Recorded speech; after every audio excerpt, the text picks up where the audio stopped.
నమస్తే, welcome to burning topic. ఇప్పుడు ప్రపంచం మొత్తం దీని వెంటే పరిగెడుతోంది. కాలం మరియు ఆటుపోట్లు ఎవరి కోసం వేచి ఉండవు అంటారు కదా.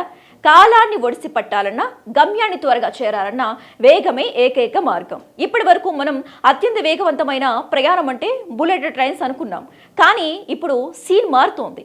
మన పొరుగు దేశం చైనా తన రికార్డులను తానే బదులు కొట్టుకుంటూ శబ్ద వేగాన్ని కూడా ఛాలెంజ్ చేస్తోంది.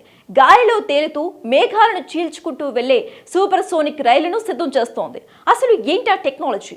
అరగంటలో 700 కిలోమీటర్లు ఎలా సాధ్యం? Let's watch.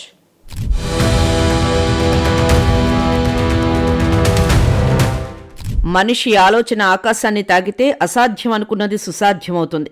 అరచేతిని అడ్డం పెట్టి సూర్యకాంతిని ఆపలేము అన్నట్టు అభివృద్ధి దిశగా దూసుకుపోతున్న చైనా సాంకేతికతను ఆపడం ఎవరి తరం కావడం లేదు. ఇప్పటివరకు మనం బుల్లెట్ రైళ్ల వేగం గురించి విన్నాం.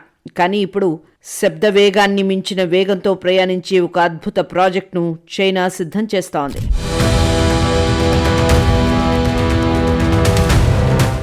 రైలు ప్రయాణ రంగంలో ఇదొక కొత్త అధ్యాయం. ఇప్పటివరకు మనం గంటకు 300 లేదా 400 కిలోమీటర్ల వేగాన్ని చూసి ఆశ్చర్యపోయాం. కానీ చైనా సైంటిస్టులు అంతటితో ఆగడం లేదు.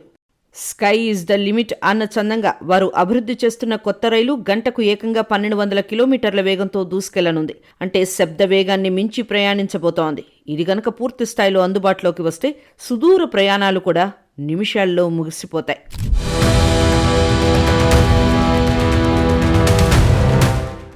చైనాలోని ఇన్స్టిట్యూట్ ఆఫ్ ఎలక్ట్రానికల్ ఇంజనీరింగ్కు చెందిన మేధావులు ఒక అద్భుతానికి శ్రీకారం చుట్టారు. దీని పేరు ఎలక్ట్రోమాగ్నెట్ స్లెడ్జ్. సాధారణంగా మనం చూసే రైళ్లకు పట్టాలు, చక్రాలు ఉంటాయి. కానీ ఈ ఘర్షణ చక్రాలకు భూమికి మధ్య ఉండే ఈ రాపిడి వేగాన్ని తగ్గిస్తుంది. కానీ స్లెడ్జ్ వ్యవస్థలో బలమైన విద్యుదయస్కాంత క్షేత్రాన్ని సృష్టిస్తారు. దీనివల్ల వాహనం పట్టాలకు కొంచెం ఎత్తులో గాలిలో తేలుతూ ఉంటుంది.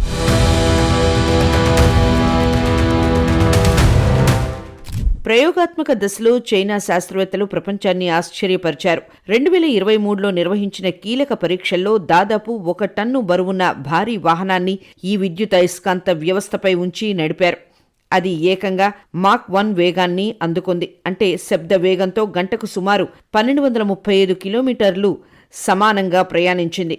ఈ ప్రయోగం విజయవంతం కావడంతో భవిష్యత్తులో రవాణా రంగం తలరాతే మారిపోనుందని నిపుణులు భావిస్తున్నారు.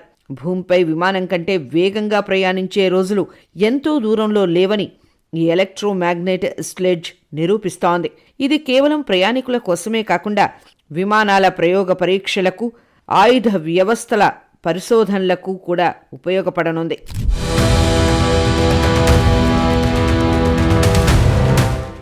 మొక్కై వంగనిది మానె వంగుతుందా అని పెద్దలు అంటారు. సాంకేతికతను చిన్నప్పుడే అంటే ప్రారంభ దశలోనే పకడ్బందీగా అభివృద్ధి చేస్తే అది భవిష్యత్తులో అద్భుతాలు సృష్టిస్తుంది. చైనా చేస్తున్న ఈ ప్రయోగం రాబోయే కాలంలో రవాణా రంగంలో విప్లవాత్మక మార్పులు తీసుకురావడం ఖాయం. అత్యాధునిక విద్యుదయస్కాంత శక్తిని ఉపయోగించుకుంటూ ఘర్షణను సున్నా చేస్తూ చైనా రూపొందిస్తున్న ఈ ప్రాజెక్టు మానవ మేధస్సుకు నిదర్శనం. శబ్ద వేగంతో భూమిపై దూసుకెళ్లడం అనేది ఇక ఎంతమాత్రం కల్పితం కాదు. అది నిఖార్సైన వాస్తవం.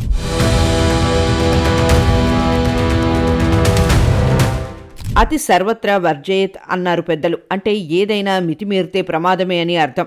కానీ సైన్స్ విషయంలో వేగం మితిమీరితేనే కొత్త ఆవిష్కరణలు పుట్టుకొస్తాయి. శబ్దానికే ఒత్తిడి కారణంగా వాహనం గాల్లో అస్థిరంగా మారుతుంది. ఇది కేవలం వేగానికి సంబంధించిన సమస్య మాత్రమే కాదు, ప్రయాణికుల భద్రతకు మరియు వాహన మనుగడకు సంబంధించిన కీలకమైన సాంకేతిక సమస్య.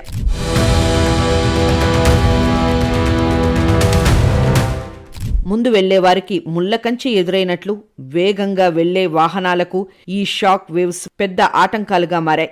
మరి ఈ చిక్కుముణ్ణి విప్పడానికి శాస్త్రవేత్తలు ఏం చేశారు? సాధారణంగా విమానాలు లేదా రాకెట్ల వేగాన్ని కొలవడానికి మనం పిటాట్ ట్యూబ్స్ వంటి సెన్సార్లను వాడుతుంటాం. కానీ హైపర్సోనిక్ వేగంతో ఉండే విపరీతమైన వేడి, ఒత్తిడిని ఈ సాధారణ సెన్సార్లు తట్టుకోలేవు. అవి కరిగిపోవడమో లేదా తప్పుడు రీడింగ్స్ ఇవ్వడమో జరుగుతుంది. సరిగ్గా ఇక్కడే చైనా శాస్త్రవేత్తలు తమ మేధస్సుకు పదును పెట్టారు.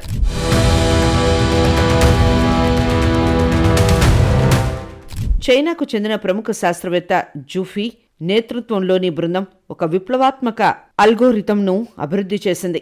వీరు వాహనం బయట ఉండే సెన్సార్లపై ఆధారపడకుండా వాహనం లోపల జరిగే మార్పులను గమనించారు.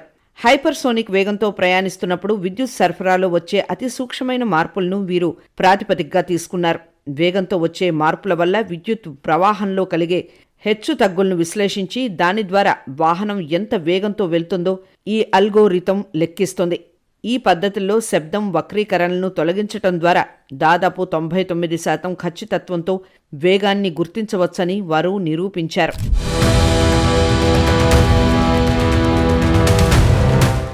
దీపం ఉన్నప్పుడే ఇల్లు సర్దుకోవాలి అన్నట్లు సాంకేతికత అందుబాటులో ఉన్నప్పుడే దాన్ని సరైన దిశలో వాడటం గొప్ప విషయం. జుఫీ బృందం సాధించిన ఈ విజయం భవిష్యత్తు ప్రయాణాలను ఎలా మార్చబోయింది అనేది ఈ కొత్త ఆవిష్కరణలో హైపర్సోనిక్ వాహనాల నియంత్రణ మరింత సులభతరం కానుంది. కేవలం యుద్ధ విమానాలకే కాకుండా భవిష్యత్తులో అంతరిక్ష ప్రయాణాలకు, అతి తక్కువ సమయంలో ప్రపంచం చుట్టి వచ్చే పౌర విమానాలకు ఇది పునాది వేయనుంది.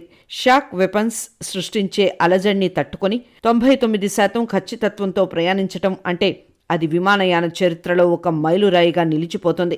చైనా శాస్త్రవేత్తలు కనిపెట్టిన ఈ మార్గం అసాధ్యం అనుకున్న వేగాన్ని సుసాధ్యం చేసింది.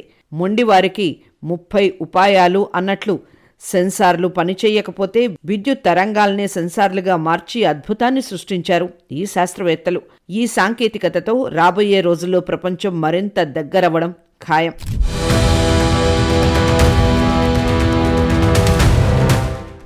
భారతదేశం వంటి భౌగోళికంగా పెద్ద దేశంలో రవాణా వ్యవస్థే దేశ ఆర్థిక వ్యవస్థకు వెన్నెముక. ప్రస్తుతం మనం వాడుతున్న ఎక్స్ప్రెస్ రైళ్లు లేదా వందే భారత్ వంటి సెమీ హైస్పీడ్ రైళ్లు గంటకు గరిష్టంగా 160 కిలోమీటర్ల వేగంతో వెళ్తున్నాయి. కానీ సూపర్సోనిక్ టెక్నాలజీ అందుబాటులోకి వస్తే ధ్వని వేగంతో సమానంగా మనం ప్రయాణించవచ్చు. కాశీ నుండి మధుర ప్రస్తుతం ఈ దూరాన్ని చేరుకోవడానికి రైల్లో దాదాపు 10 నుండి 12 గంటల సమయం పడుతుంది. కానీ సూపర్సోనిక్ రైలు అందుబాటులోకి వస్తే కేవలం 30 నిమిషాల్లోనే మీరు మధుర చేరుకోవచ్చు. అంటే ఒక సినిమా మొదలయ్యేలోపు మీరు ఒక పుణ్యక్షేత్రం నుండి మరో పుణ్యక్షేత్రానికి వెళ్ళిపోవచ్చు. సాధారణంగా విమానాల్లో వెళ్లాలన్నా ఎయిర్పోర్ట్ చెకింగ్, ప్రయాణ సమయం కలిపి 3 గంటలు పడుతుంది. అదే సూపర్సోనిక్ రైలు ఉంటే విమానం కంటే తక్కువ సమయంలోనే హైదరాబాద్ నుండి విశాఖ తీరానికి చేరుకోవచ్చు.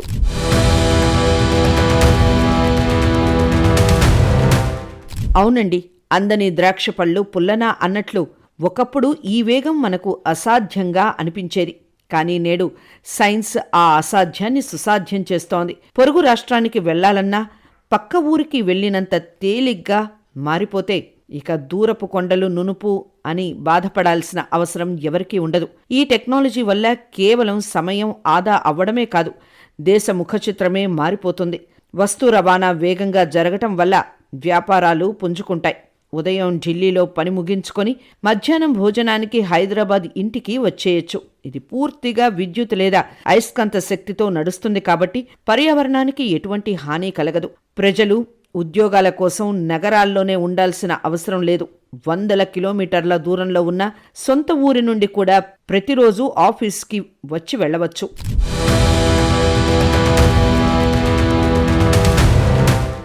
ముందు చూపే ముసలితనానికి రక్ష అన్నట్లు రాబోయే తరాల కోసం మనం ఇటువంటి అధునాతన సాంకేతికతను అందిపుచ్చుకోవాలి.